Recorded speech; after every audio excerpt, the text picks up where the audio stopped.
mali fintiga ko koni feeno ulu koni yayi daga fo ko amina ko te kelini o de ka fo kala gana ale ni bayani sabati kon fe kana mali kon nana o se fe ay daga fo ko mi mali e kele kele tewe ko ulu koni bina kura soro dogo kum flate kon na ay wa kibara mun sila mo ko nyala ulu ay daga fo ko armi mari koni adona ka daga fo ko ulu koni kuma kam fo kam ni ni chama je fanga koni damnela ko akuma kan chama kon be ka sanso sabla wiya daga fo ko kuma damnela ko ulu na kun te kelini una kun te dore o de ka fo mi ye lagana baliya mbe anga malla kan ni sanchama ko ubino lagana baliya ko ni kele ka bo anga jamana ko na oro kumna mi ye sibirite mele marfikalo kilimba ale ni duru kono nala adona ka ida ka fo ma ko population kelengena mi ye paraji ko fo ta bla sibil ko ko la ulu ko ni son jara ko sobere wa do wele de bal bana ko sobere ka sabuke ko mi ye mina do ye ulu ko duna ko ma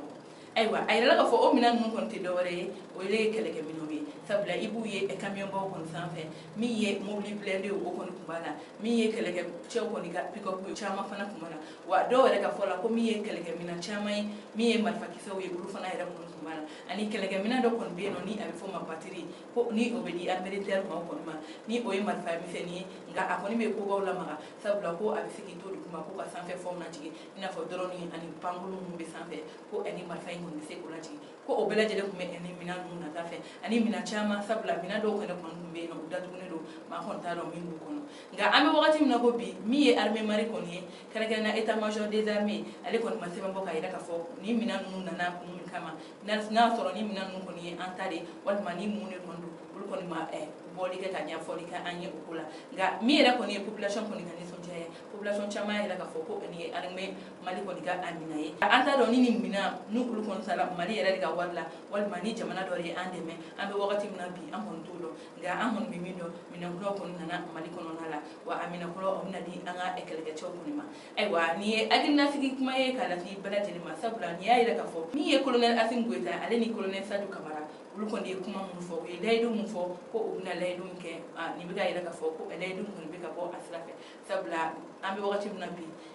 almi mali ale kon biga afanga fi mi lagana kon koy ngena do ko kuntemeni état major era kon sebe bo sebe kon na ira ka fo ko ba magati bi woroni ko o ko ri fagara anga fini ko kon fe wa mi era ye marfa kiso ani moblu ani moto chama kon ere kipirira anga fini ko kon fe ame wakati mi nombi ni fini tigi nun kon ulu kon be bara bela tina ali ni bi do kon be no sa lagana kele kele nun kon be nga ame wakati mi nombi am sika fo alhamdulillah sabla anga kele ke kon be bara su bela tina wala sa lagana ani be am sika na anga jamana ko to aywa o tebene ka be kibara wala mablu ga deblo ka o de ka fo tum to gola ko alaikum sigane kuma ale la abe sa sama bo ko kon ko ale so ko wala ko fa ko bolo dara ale ka mon tu fini to ko fe aywa kibara mun sele mo kunya la ule ayna ka fo kuma sikalo kile mu ka kon na kuma tu marala ayda ka fo ko ko tum to gola ko ale ko ni bolo dara ale ka chandra mu fe ko tum to gola ale re funangeni mi shi me ka santa ani shi ko bono ko na ko ale ko ni no mne do ka sabuke ko ayem so korba do ko ni bone anina aga so ko mo yano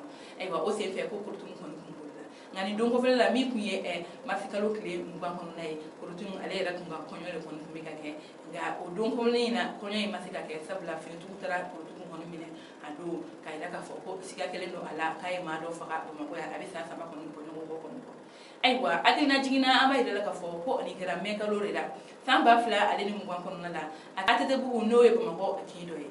aywa ida ka fo ko musoro wada ko be no ni ko to ko e awaso ko ko botara ke ale ko shu kana aka nyege mono aywa ko o matro de wora fe o de ga ida ka fo ko ni musoro ba to ko ko ale ida ko logere ko be atete bu la ko anade ana mode ani baragala fla aywa baragala kele o to ko ko e ko tum to bulai ko akume musoro ba ni bulu barala aywa ko sega sega lu ya ida ka fo ko kurtum to gola ale ka bara kun be shuelma ko tuma chama abi musokoro bay ko ni kun war shu sabla musokoro bay mai danala mo kun sigidala ma chama kun bi ga war kalfala wa ma kun ga bunya ko kun baka o se fe mi e musokoro ba to ko yin no ye awasu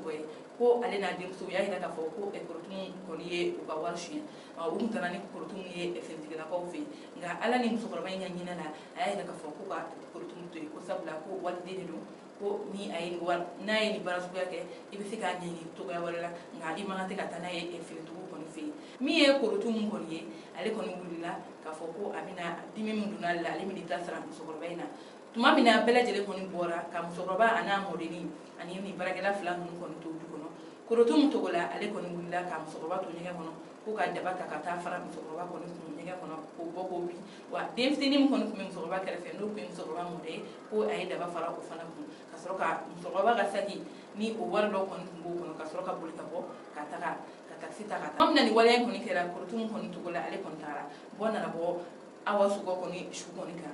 sɛgɛsɛgɛliw kɔni kɛra nka korotum ale kɔni ma se ka ye sabula a kun tununa bɛɛ lajɛlen na nka nin donko fɔlɔ la min ye marisi kalo tile 20 tɛmɛnen ye san 2023 kɔnɔna la kumantu kɔni finitugulakaw kɛrɛnkɛrɛnna a gendarmerie maaw olu kɔni ye bolo da korotum kɔni togola kan nin donko fɔlen na ka nanaya Bamakɔ wa an bɛ wagati min na bi korotum togola ale kɔni bɛ kiiritigɛlamɔgɔw ka bolo kan ani kiiri min kan o bɛna d'a kan ayiwa an balimaw ni ne kɔni tun ye an ka bi don kibaru ye ka da kulo kan aw ni ce aw ka kulomajɔ la aw k'an bɛ an ka don kibaru wɛrɛ kɛnɛ kɔni kan